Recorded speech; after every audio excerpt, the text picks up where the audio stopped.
I've seen a strange board in my shopping hobby and got interested about its capabilities, pin count, and ease of use.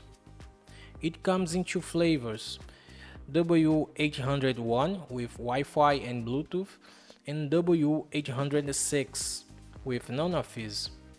Although I could not find any wireless connectivity example for W801 right now.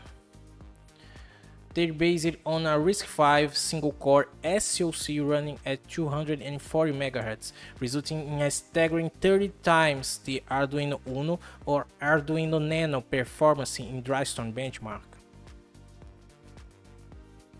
I'll add the following link right below the video. Just add it to Additional Boards Manager in Preferences, restart the Arduino IDE, and then search for W806 in Boards Manager.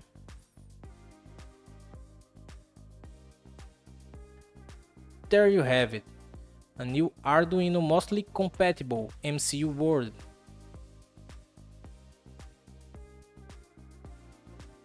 Please leave a comment and subscribe.